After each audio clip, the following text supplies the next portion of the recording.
2022년 9월 26일 미항공우주국 나사가 보낸 우주선이 지구에서 1100만 킬로미터 떨어진 소행성과 충돌하는 데 성공하였습니다.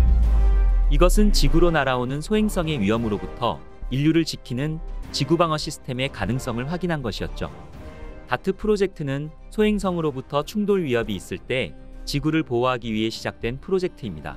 인류 사상 최초로 우주 탐사선을 소행성에 충돌시키는 실험에 성공하면서 세계의 우주 충돌 실험은 소행성의 위험뿐 아니라 그 가치만으로도 관심이 커지게 되었죠.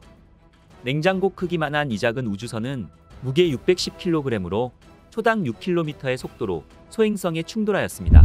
소행성은 약 3톤의 TNT에 해당하는 충격을 받았고, 우리는 이 엄청난 소행성 충돌 실험에 대한 모든 것을 영상과 사진 자료로 모두 기록하였죠. 이번 시험 발사로 나사는 지구와 충돌 가능성이 높은 소행성들을 어떻게 지구로부터 빗나가게 할지에 대한 자료를 얻었으며, 또 소행성과 우주선을 충돌시켰을 때 소행성 궤도에 얼마나 영향을 미칠 수 있는지도 파악할 수 있게 되었죠.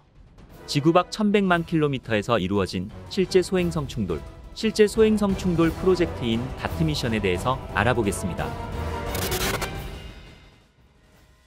5, 4, 3, 2, 1 and liftoff of the Falcon 9 and DART on NASA's first planetary defense test to intentionally crash into an asteroid. 다트 우주선은 2021년 11월 24일 반덴버그 공군기지에서 스페이스X의 팰컨 9 로켓에 실려 발사되었습니다. 다트 프로젝트는 인류에게 치명적 피해를 줄 수 있는 소행성과 지구 충돌을 막기 위해 소행성 궤도를 인위적으로 바꾸는 초유의 지구 방어 실험인 것입니다. 과거에도 수명이 끝난 우주선이 행성에 충돌한 적이 있지만 처음부터 충돌을 목적으로 발사된 우주선은 다트 미션이 처음이었습니다. 이 실험이 성공하게 된다면 충돌 효과로 인해 디모르포스 소행성 궤도가 약간 느려지고 궤도가 영구적으로 변경될 수 있는 것입니다. 이것은 작은 변화일지 모르지만 시간이 지남에 따라 소행성의 궤도에 장기적으로 큰 영향을 미칠 수 있는 중요한 실험이었습니다. 이번 충돌 실험 대상인 소행성 디모르포스는 직경 160m로 수년 전 공룡을 멸종시켰던 10km 크기의 소행성보다는 훨씬 작은 크기지만 지구와 충돌할 경우 지금까지 사용된 가장 강력한 핵무기보다 6배는 더 강력한 300메가톤 이상급의 에너지를 방출할 수 있을 만큼 엄청난 위력을 가진 소행성입니다. 물론 디모르포스 자체는 우리에게 위협이 되지 않지만 이러한 기술이 발달된다면 6500만 년 전 비조류 공룡들을 멸종시킨 소행성 칙술루브와 같은 대격변 사건으로부터 지구를 구할 수 있는 가능성이 높아지는 것이죠.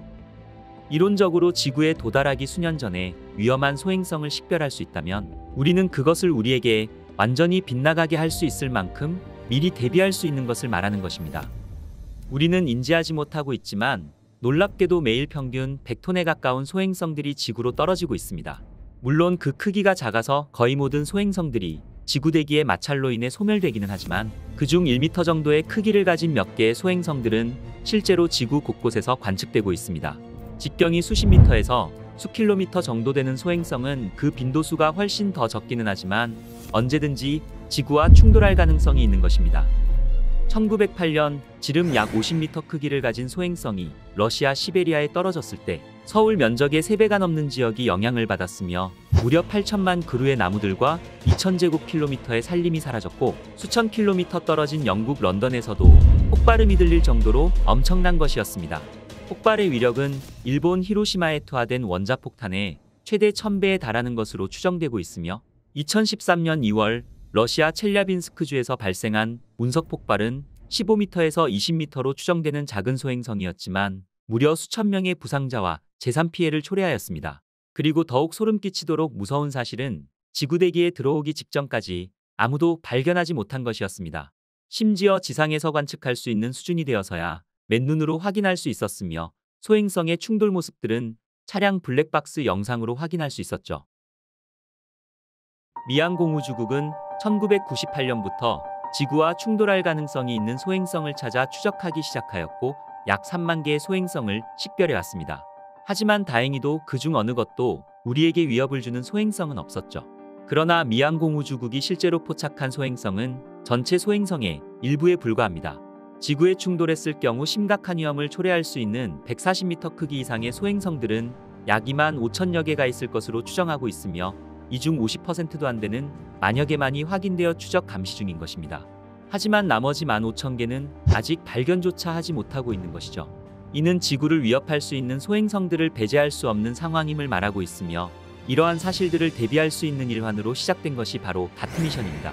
과학자들은 소행성의 위협을 심각하게 받아들이고 있으며 이번 다트 미션이 그토록 중요한 이유인 것입니다. 그렇다면 태양 주위를 돌고 있는 수많은 소행성 중에서 왜 하필 디모르포스가 이번 임무의 목표가 되었을까요? 다트 우주선이 충돌하게 될 디모르포스는 쌍소행성계의 작은 천체로 그리스어로 쌍둥이를 뜻하는 모체 디디모스와 약 1.2km밖에 떨어져 있지 않은 소행성 주위를 도는 위성입니다. 디모르포스의 크기는 길이 163m로 그보다 더 큰 780m의 모행성 디디모스 주위를 11시간 55분 주기로 돌고 있습니다. 이 소행성은 비교적 오랫동안 관측했기 때문에 어떤 시점에서 어디에 있을지를 정확하게 파악할 수 있었죠. 2022년 10월 4일, 향후 40년 중 디모르포스는 지구에 가장 근접할 것으로 예측되는 시점이었습니다. 하지만 실제 충돌은 2022년 9월 27일에 이루어졌죠. 그 이유는 이 시기에 디모르포스가 지구에서 가장 가까운 지점에 있었으며 소행성 충돌 결과를 지구에서 더 명확하게 관측하기가 좀 더 효과적이었기 때문이었습니다. 다트 우주선은 다른 우주선에 비해 특별한 과학적 관측 장비가 탑재되지 않았습니다. 다트 우주선의 크기는 가정에서 사용하는 냉장고 크기 정도이고 무게는 610kg에 불과하며 2개의 롤이 탑재된 금속 상자 형태의 우주선으로 제작되었습니다. 다트 우주선의 목적은 소행성과 충돌하는 것이 목적이므로 목표 달성에 필요한 장비들로 구성되어 있습니다. 넓게 펼 수 있는 태양 전지판과 고해상도 카메라, 충돌 목표 소행성인 디모르포스를 찾아가기 위한 별 추적 장치, 추진에 필요한 추진 시스템과 지구와 통신할 수 있는 고성능 안테나 등으로 목표를 향해 나아가기 위한 최소한의 장치만 탑재되어 있죠. 하지만 우주선에 탑재된 소프트웨어의 경우 군사적 미사일에 적용되는 고성능 프로그램이 사용되었습니다. 이것은 지구에서 발사한 미사일이 지구 밖 1100만 킬로미터를 날아가 목표물에 명중시키기 위한 것으로 미사일에 사용되는 소프트웨어를 다트 우주선에 탑재한 것입니다. 그리고 리차 큐브라는 작은 보조 우주선과도 함께 탑재되어 있습니다. 함께 탑재되어 있는 리차 큐브는 소행성 충돌 직전에 배치될 더 작은 큐브셋입니다. 이탈리아 우주국 ASI에서 만든 이 작은 큐브셋은 충돌 직전과 충돌 순간 그리고 이후 상황을 모니터링하며 그 모습을 포착하는 임무를 가지고 있죠. 약 610kg에 달하는 작은 크기의 탐사선 다트는 약 10개월간 우주를 향해하며 1100만 킬로미터 떨어진 목표 지점까지 초속 6.6km의 속력으로 디모르포스를 향해 날아갔습니다. 충돌 일주일 전 다트 우주선에 탑재되어 있던 작은 큐브셋인 리차 큐브가 분리되었습니다.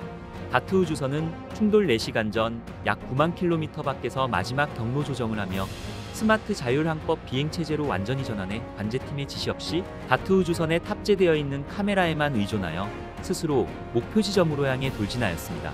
나사가 예상한 성공 가능성은 10%가 채 되지 않았습니다. 총알의 6배가 넘는 속도인 초속 6.6km로 날아가는 우주선을 지구 밖 1100만 킬로미터 떨어진 거리에서 고작 160m 간역에 명중시킨다는 것은 결코 쉬운 일이 아니었습니다. 만약 디모르포스에 충돌하지 못하고 그냥 지나간다면 연료 절약 모드로 전환해 2년을 더 기다려야만 했죠.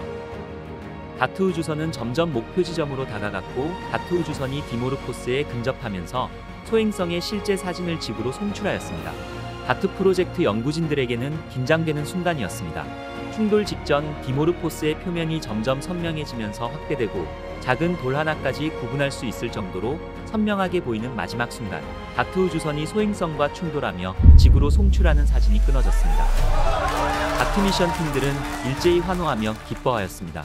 일반적으로 탐사선과의 신호가 끊긴다면 문제가 있다는 것을 의미하지만 이번 다트 미션에서는 성공적으로 임무가 수행되었음을 의미하는 반가운 신호였던 것이었죠. 다트 탐사선은 충돌 직전까지 그 생생한 장면을 지구로 보내주었으며 디모르포스 소행성의 모습은 마치 바위로 덮인 달걀 모양과 같아 보였으며 중력에 의해 간신히 붙어있는 돌더미처럼 보이는 소행성의 모습이었습니다. 다트 우주선이 성공적으로 디모르포스에 충돌하는 순간 제임스 웹 우주망원경과 허블 우주망원경 등 다양한 우주망원경들과 지구에 배치된 여러 대형 망원경을 이용해 디모르포스의 궤도 변화를 측정하기 시작하였습니다.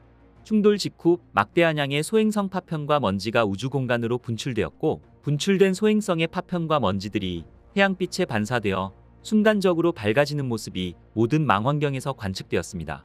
허블 우주망원경보다 제임스 웹 우주망원경에서 더 밝은 모습을 확인할 수 있었던 이유는 충돌 직후 분출된 소행성의 파편들과 먼지에서 나오는 모든 적외선을 제임스 웹 우주망원경으로 관측이 가능했기 때문이었죠. 또한 소행성과 충돌하기 며칠 전 분리된 이탈리아 우주국의 큐브 위성 리차 큐브의 관측 결과를 종합하여 다트 프로젝트에 대한 결론에 도달할 수 있었습니다. 나사의 연구팀들은 다트 우주선이 디모르포스와 충돌할 경우 디모르포스의 공전 주기를 약 7분에서 11분 정도 단축시킬 것으로 예측하였지만, 충돌 후 분석을 통해 관측된 새로운 공전 주기는 11시간 23분으로 무려 32분이나 짧아졌다는 것을 확인할 수 있었습니다. 이것은 나사의 예상보다도 충돌의 영향이 훨씬 더 컸다는 것을 의미하는 결과인 것이었습니다. 이후 과학자들은 다트 미션으로 충돌이 남긴 여파를 분석하였으며, 이러한 방법이 얼마나 효과적인지 궁극적으로 다트 미션으로 소행성의 위협으로부터 지구를 구할 수 있는지에 대해서 분석하였습니다. 이번 네이처지에 실린 연구 결과는 충돌 마지막 순간과 이 충돌이 소행성에 어떠한 영향을 미쳤는지에 대해 자세하게 설명해 주었습니다. 발표된 연구에 따르면 탐사선의 소행성 충돌 때문에 소행성 궤도가 축소되었으며, 현재 디모르포스는 충돌 전보다 32분 더 빠르게 궤도를 돌고 있음을 밝혀졌습니다. 이는 지구로 향하는 위험한 소행성이 발견될 경우 이를 탐사선과 충돌시키는 임무를 통해 지구에서 멀어지게 할 수 있음이 가능하다는 의미인 것입니다.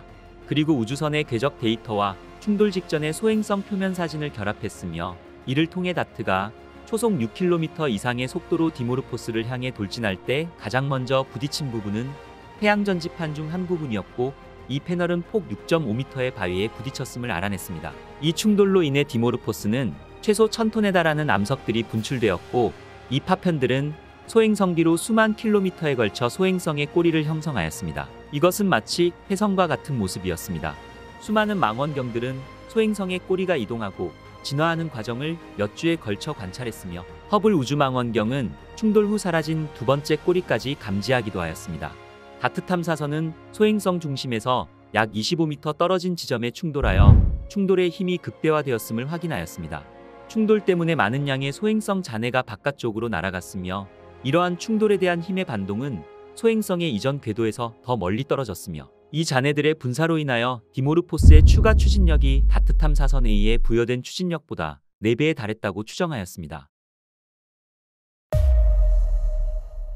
미 항공우주국은 단 하나의 소행성에 이 기술을 시연했지만, 과학자들은 이 결과가 미래에 있을 위험에 광범위하게 적용될 수 있다고 주장하며, 이 충돌 실험으로 과학자들의 아이디어가 맞았다는 것을 증명하였습니다. 하지만 다트 프로그램 과학자인 톰 스태틀러 박사는 이 실험에서 많은 결론을 내리는 것은 불가능할 것이라고 밝히기도 하였으며, 소행성의 구성물질과 외형 등 다양한 모습을 가지고 있는 소행성들은 늘 다양한 방법으로 태양과 행성들을 공전하고 있기 때문에 소행성에 대한 단 한 번의 실험이 모든 소행성에 유사하게 대비될 것이라고 예측하는 것은 자칫 위험할 수 있다고 말하기도 하였죠.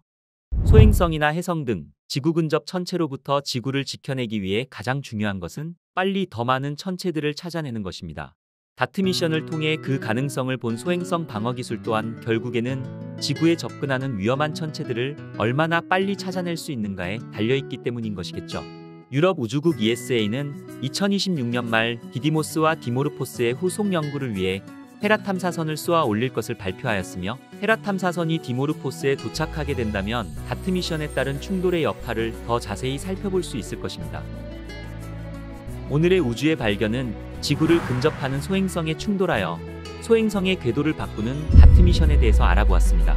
오늘 보신 우주 이야기가 재미있으셨다면 영상 후반의 정주행 영상을 클릭하셔서 다양한 우주 이야기를 즐겨보시길 추천드립니다. 그리고 구독과 좋아요 한 번씩만 눌러주시고요. 저는 또 재미있는 우주 이야기를 가지고 다시 찾아뵙겠습니다. 끝까지 시청해주셔서 감사합니다.